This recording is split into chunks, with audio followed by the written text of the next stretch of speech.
one of the things that India has sought to do over the last few years is to emerge as an alternative to China in global supply chains, or as a complement to China, right? I mean, the China plus one strategy, with many countries in the Western world wanting to diversify out of China, not put all their eggs in one basket.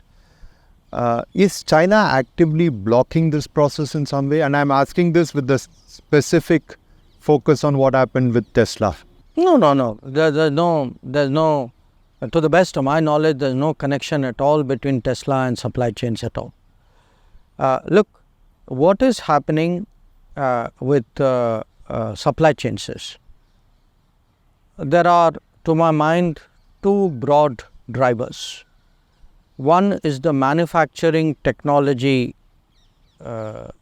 dependence on that over concentration which China managed to get with the complicity of many Western countries, governments and companies.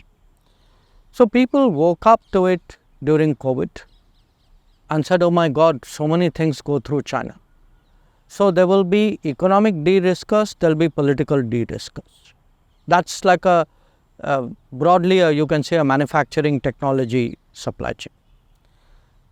So their response is really today to multiply the supply chains, to create more resilient, redundant supply chains, to create more centers of production. So it may not even be China plus one, but I'll come to that in a minute. The second driver is actually the digital domain. Because in the digital domain, a digital commodity, a product or service is not the same as a manufactured good. I mean, except that the manufactured good also has a digital in it. This time you are putting data out there. You are allowing somebody to actually know more about you than you would know yourself, because all your habits, your preferences, everything about you individually, collectively, as a group is all there out there. So in the digital world, smart countries today are putting a national security filter on everything that they are doing. Okay. So if you look today, from the most basic is telecom. Once upon a time people thought of 5G is something top of the world. It is today, that's where you take the basic precaution. Okay. It then grows in every direction out of there, smart grids, electric mobility, I mean, you name it. So between the desire for manufacturing resilience, multiple options, and digital security, these two concepts today have come: resilient supply chain and trusted vendor. And India today can score big in both.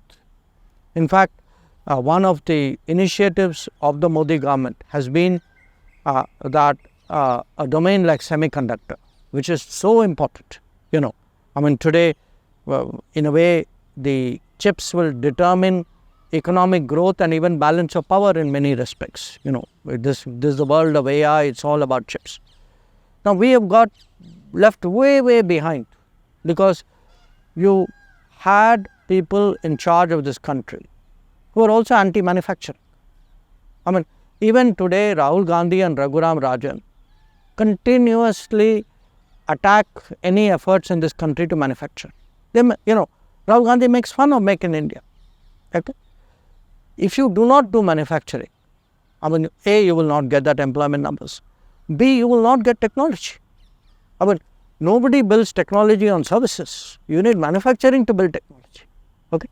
So I think today it's absolutely vital for us to look at these new domains. Now, I was a little baffled by the connection you suggested with Tesla, because Tesla has nothing to do with any of this. Tesla already has a long-standing business in China. So I assume that guy was going to negotiate the past, present and future of his business. That's the best information I saw.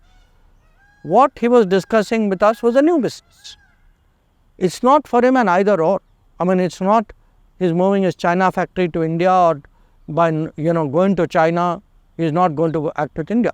I think the two are This is a business decision. There is no political implication involved in it.